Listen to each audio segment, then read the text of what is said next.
do MOC, atuo no projeto do Bahia Produtiva, um projeto do governo do estado, em parceria com o Banco Mundial e executado pela CAR. O MOC acompanha alguns empreendimentos em algumas comunidades, em algumas áreas de caprinocultura, e a gente dá essa assistência técnica, orientando os empreendimentos, os agricultores. E hoje estamos aqui na propriedade de Eduardo Emílio, onde a gente vai falar um pouquinho sobre a questão da importância do plantio de palma, principalmente para a nossa região, para o nosso semiárido. Falar um pouquinho na utilização da palma no geral, tanto a questão de recuperação do solo, como também na questão da alimentação animal. Então, assim, a palma ela é muito importante para nós no semiárido. Sem dúvida nenhuma, sem a palma, o homem sertanejo que vive no semiárido, ele não tinha muitas chances de sobreviver, ou seja, de conviver no semiárido. Pois a palma, além de ser uma boa fonte de alimento para os animais, também é uma grande fonte de água, que muitas vezes a gente deixa passar despercebido. Recentemente tem um estudo feito aqui na propriedade, pela UFRJ do Rio de Janeiro, que diz que em 1 hectare de palma aqui nós temos 215 mil litros de água. Então, ou seja, 4 cisternas de 50 mil litros de água simplesmente no hectare de palma. Isso faz com que o sertanejo ele tenha uma vida melhor aqui no campo. A palma também nos ajuda muito na recuperação de solo. Essa área aqui mesmo era uma área que há 1 ano e meio era totalmente degradada. Hoje nós já temos alguns vestígios de recuperação dessa área, principalmente na produção de palma e na introdução de algumas árvores nativas e até mesmo algumas exóticas, como a gente tem aqui a leucena associada com a catingueira. Então esse é um trabalho que a gente faz para estar recuperando tanto o solo como também devolver a essa área a caatinga de volta. Então, formando agrofloresta nesse tipo de sistema. Isso para o nosso projeto e para o semiárido, para mim, que é o de mais importante que tem hoje. Pois a gente pode ter, numa mesma área, eu ter o capim, ter a palma e ter a caatinga com outras forragens para poder alimentar os animais e manter, principalmente no período mais crítico e mais difícil do sertanejo, que é o período de estiagem, o período de seca. Nós conseguimos manter grande quantidade de animais por hectares só com esse sistema que a gente tem desenvolvido aqui na propriedade. Eduardo, a gente está numa área aqui de plantio de palma adensado, onde a gente sabe que hoje ainda tem muitos agricultores que têm uma resistência muito grande em questão de plantar a palma adensada. E assim, eu queria que você falasse um pouquinho sobre a importância de se plantar essa palma adensada, questão de produtividade. Então, assim, é importante o plantio de palma adensada, como vocês estão vendo aqui, o desenvolvimento da palma, que é muito questionado dos produtores, é a questão do desenvolvimento da planta, que desenvolve pouco, mas vocês estão vendo que essa palma é uma palma de 1 ano e meio e ela está bastante desenvolvida. Olha, eu sou um homem de 1,85 m e ela está com mais ou menos 1,5 m de altura. Aqui foi feito o cálculo, ela está produzindo aqui, no primeiro ano, 215 toneladas por hectare. Então, isso é muito importante para nós. No sistema convencional, que seria uma raquete plantada no espaço de 2 metros por 2 metros, a gente conseguiria apenas produzir 80 toneladas por hectare ano. Então, a diferença é muito grande. Então, a gente consegue manter uma grande quantidade de animais alimentada utilizando simplesmente desse sistema. Nesse momento, nós vamos fazer algumas práticas, demonstração do plantio da palma, onde a gente vai trabalhar um pouco a questão da escolha das raquetes para o plantio. Então, Eduardo, qual seria, num palmal desse, qual seria as plantas ideais, as raquetes ideais para o agricultor plantar, além da escolha e seleção das raquetes, né? Depois, qual o processo que o agricultor deve passar para iniciar o plantio? Pois é, aqui nós temos algumas raquetes. Então aqui a gente tem uma planta que embaixo nós temos a planta mãe. Aqui nós temos a planta filha, a planta neta, bisneta e segue o processo de tataraneto, e aí segue o processo. Então o que ocorre? Nós vamos deixar para ficar aqui na planta a planta mãe, a planta filha. Nós vamos colher a partir da planta neta, que é essa raquete aqui. Observando também que devemos cortar na parte da junta da planta, para que ela não venha, no futuro, nós venha perder essa planta. Então nós vamos aproveitar apenas essa planta que é a neta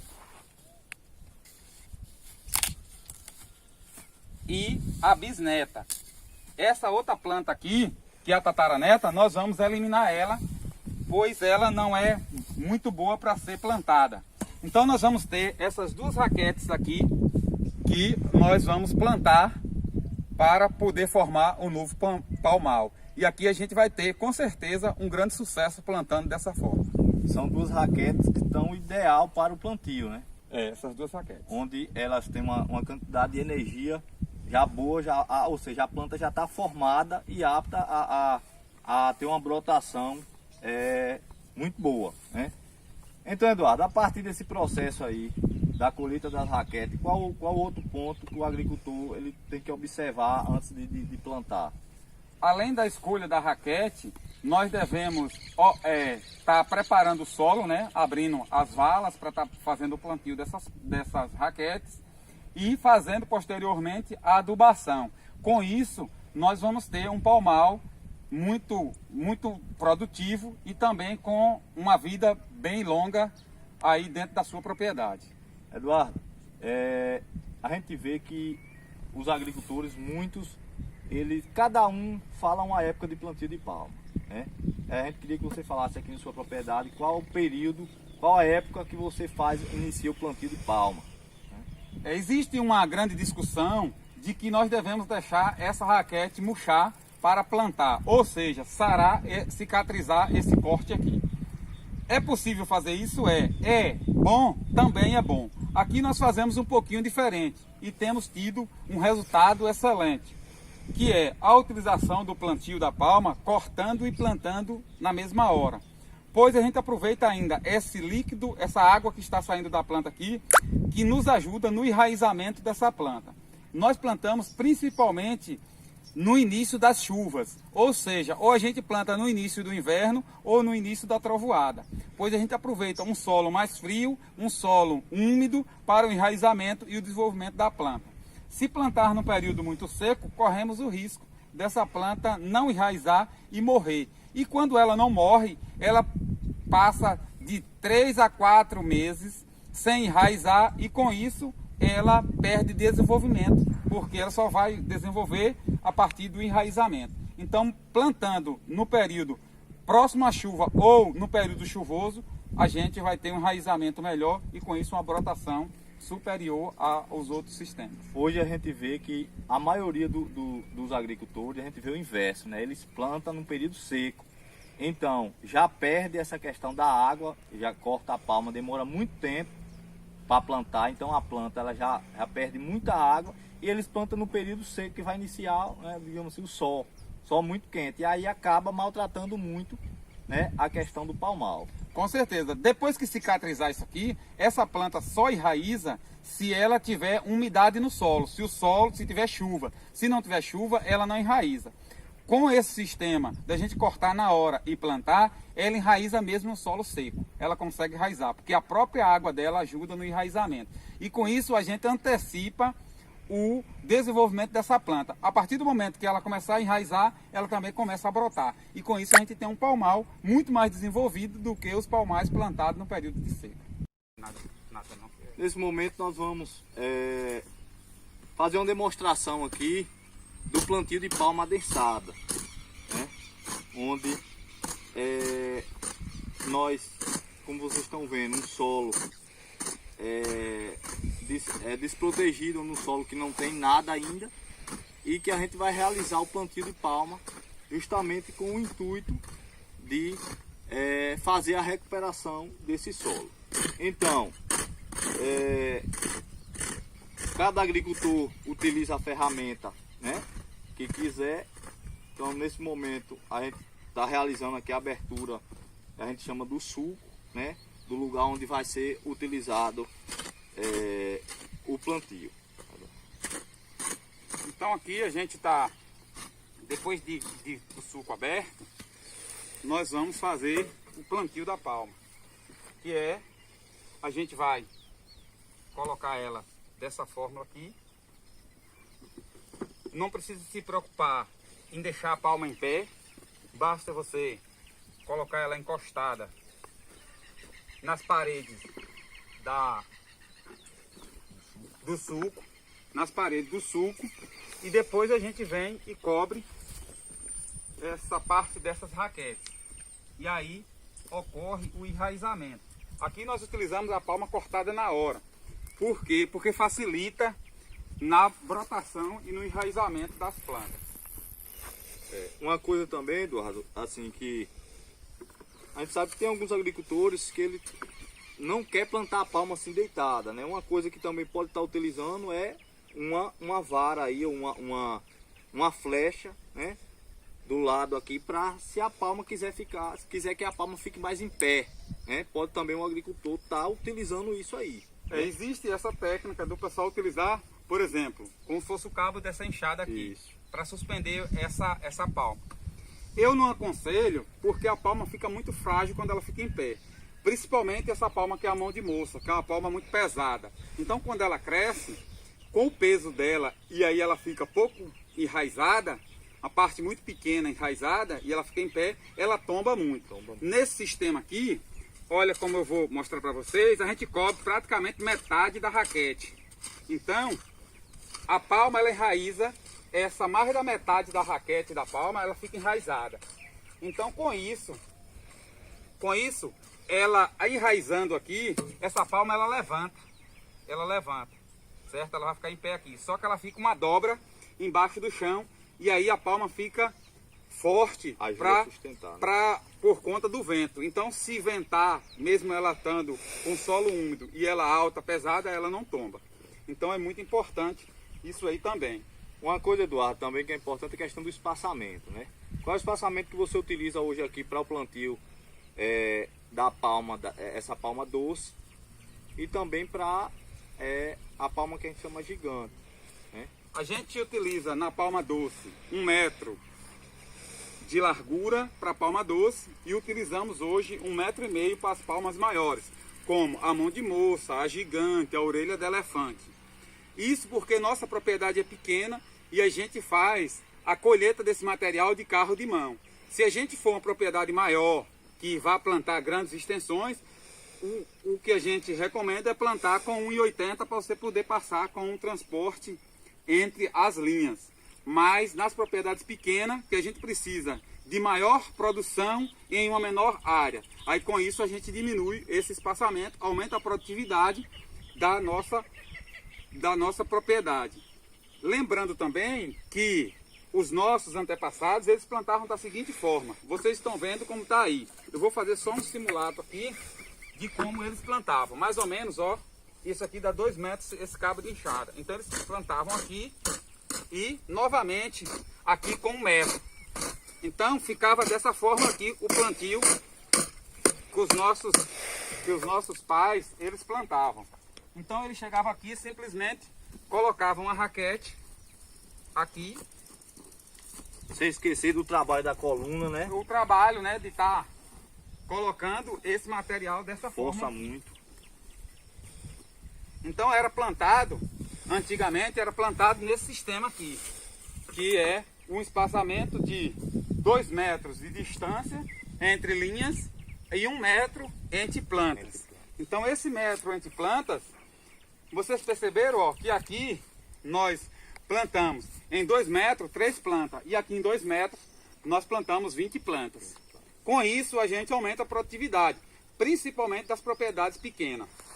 Outro ponto importante de plantar nesse sistema é que quando chove, a água escorrendo, ela encontra essa barreira para que não forme as enxurradas. E nesse sistema aqui, ela tem espaço para formar as enxurradas e levar o nosso solo. Então aqui protege o nosso solo das enxurradas e também protege o adubo que nós colocamos nas linhas aqui para adubar essa palma. De lá para cá é melhor, Beto.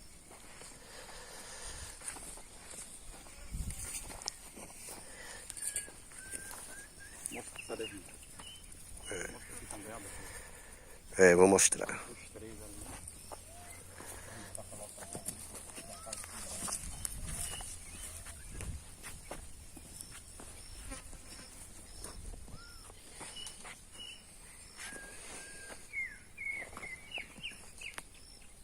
Nesse momento estamos numa área aqui da propriedade onde não tem palma plantada, né? Vocês estão vendo que tem um solo muito descoberto, sem proteção e que não tem palma. Então, só para mostrar a diferença de duas áreas, onde uma área não tem o plantio de palma e nós vamos para outra área onde tem o plantio de palma. Que queria que Eduardo falasse a diferença, a importância da palma, da utilização da palma, e também a diferença dessas duas áreas hoje, que ele percebe a diferença das duas áreas. Então assim, nós recebemos a propriedade, como vocês viram na imagem anterior, o solo totalmente degradado. E aí a gente teve o grande desafio que foi recuperar esse solo. Como fazer para recuperar um solo como esse aí? Que a gente já está considerando um solo desse aí praticamente deserto. Ele já não produz nada, ele não nasce nada. Então o que é que nós fizemos? Trouxemos a palma de forma adensada, fazendo curva de nível para proteger o solo das enxurradas e introduzimos a caatinga nesse espaço. Então, introduzindo a caatinga junto com o capim e a palma, em 1 ano e meio a gente consegue devolver a essa mesma área que vocês viram aqui as imagens anteriores, nós devolvemos aqui. Não é um espaço onde a gente está mostrando uma área distante uma da outra, não.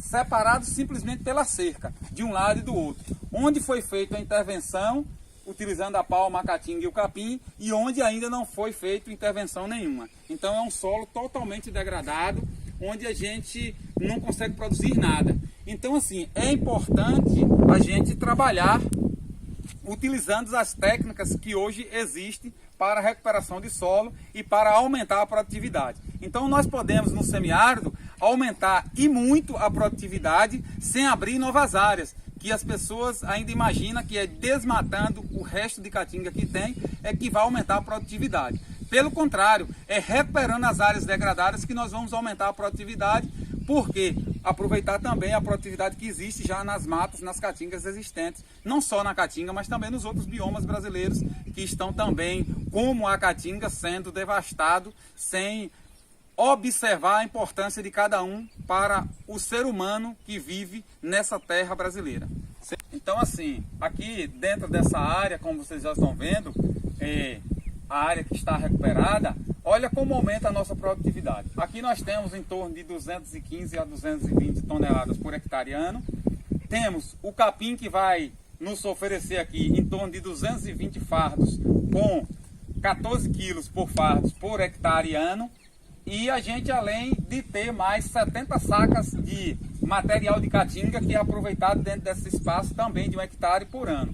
Então assim, da área degradada que não produzia nada até essa área que se tornou altamente produtiva. Então isso é importante tanto na produtividade como também na preservação do meio ambiente. Eduardo, eu queria que você também falasse um pouquinho sobre a questão da importância, até para o próprio controle, principalmente da cochonilha, que é uma das pragas mais atacadas, a questão da palma. A importância desse consórcio, entre capim, palma, árvore, para a questão do controle da cochonilha. Então assim, a gente tem dois tipos de cochonilha que hoje ataca a palma, que é a cochonilha escamosa, que essa é uma cochonilha simples, que é combatida facilmente, até mesmo com o próprio manejo. Como nós utilizamos do sistema agroecológico, a gente tem pouca incidência de cochonilha escamosa. E quando ocorre, a gente faz o tratamento com materiais, com produtos naturais. Mas a caatinga com o capim e a palma também nos ajuda, principalmente nessa cochonilha escamosa, porque aqui a gente tem um inseto chamado joaninha e ele vive nesse ambiente. E a joaninha consome essa cochonilha. Então ela ajuda no controle da cochonilha. A cochonilha do carmim, que é a mais perigosa, que graças a Deus não chegou em nossa região, existe só uma maneira da gente se prevenir contra ela, que é plantando palmas resistentes. Aqui nós temos 7 variedades de palma. Nós temos algumas resistentes e outras não resistentes. Nós temos as resistentes, a cochonilha do carmim, nós temos a mão de moça, a orelha de elefante e a palma doce. Nós temos ainda outras variedades que não são resistentes, como a gigante, como a orelha de onça e outras que a gente tem aqui na propriedade que não são resistentes ao carmim.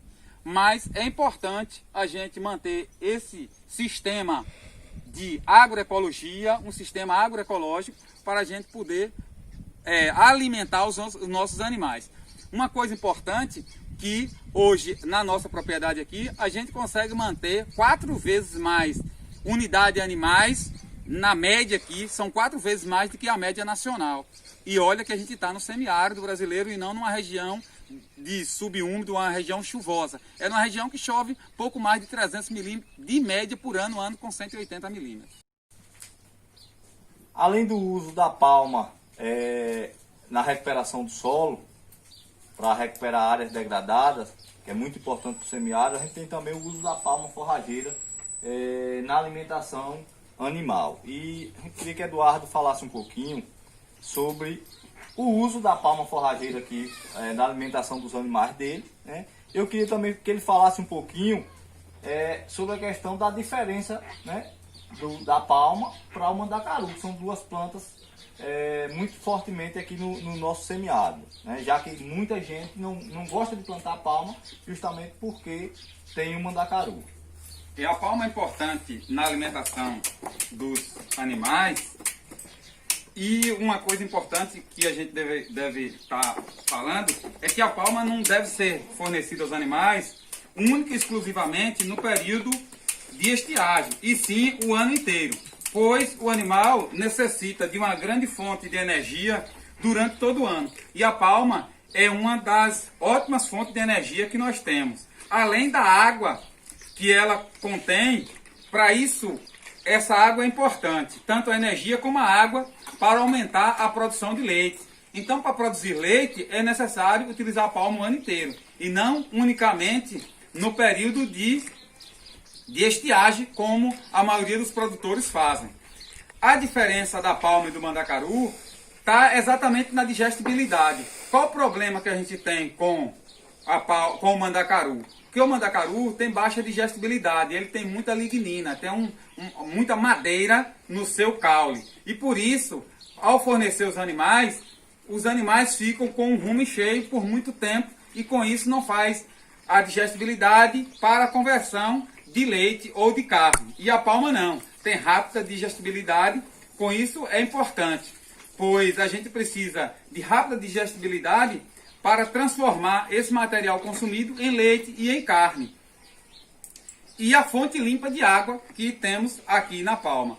Então, assim, o produtor precisa se atentar a isso, ele ter palma para utilizar o ano inteiro e não simplesmente palma para utilizar no período da seca, quando os animais já estão debilitados, já perderam toda a sua força de produção. Para vocês terem uma ideia, a gente consegue produzir leite o ano inteiro e agora mesmo está uma demanda muito grande por leite. Hoje a demanda é muito grande por leite e nós estamos vendo que as propriedades todas estão caindo a sua produção e as propriedades que estão utilizando palma durante todo o ano, da agora em diante é que começa a aumentar a sua produção, que é o nosso exemplo agora mesmo. A gente consegue até novembro praticamente dobrar a produção de leite, exatamente por estar usando palma durante todo o ano, e agora a gente consegue fornecer mais a esses animais e a gente consegue produzir maior quantidade de leite. Ou seja, dificilmente o agricultor sem palma forrageira ele vai conseguir produzir leite. Não, sem palma não consegue produzir leite nem carne. Sem palma ele não vai conseguir ser um bom produtor no semiárido. No semiárido é preciso ter palma. Então, com palma, a gente muda toda a história do semiárido, principalmente como nós falamos em outras falas anteriores, da recuperação de solo, na alimentação dos animais, na produção da propriedade. Então, a palma é o carro-chefe de toda a cadeia produtiva, seja ela caprina, ovina ou bovina.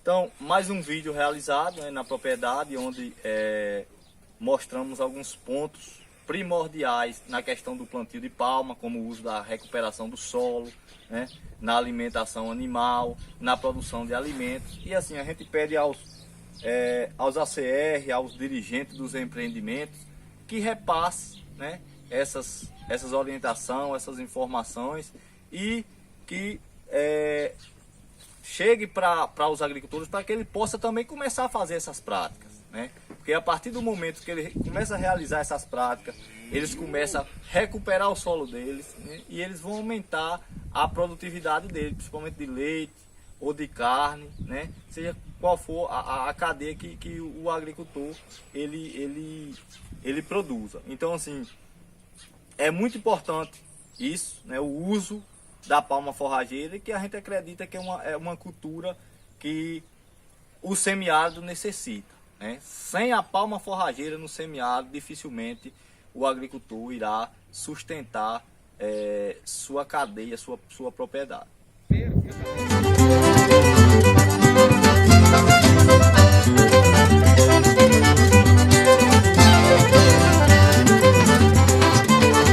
A Terra à Distância é uma adaptação das atividades de assistência técnica e extensão rural do Bahia Produtiva, projeto do Governo do Estado da Bahia por meio da Secretaria de Desenvolvimento Rural do Estado da Bahia, executado pela CAR, Companhia de Desenvolvimento e Ação Regional, com recursos provenientes de acordo de empréstimo com o Banco Mundial. Essa modalidade visa dar continuação às atividades de capacitação e apoio para produtores, associações, cooperativas, empreendimentos produtivos e agentes comunitários rurais.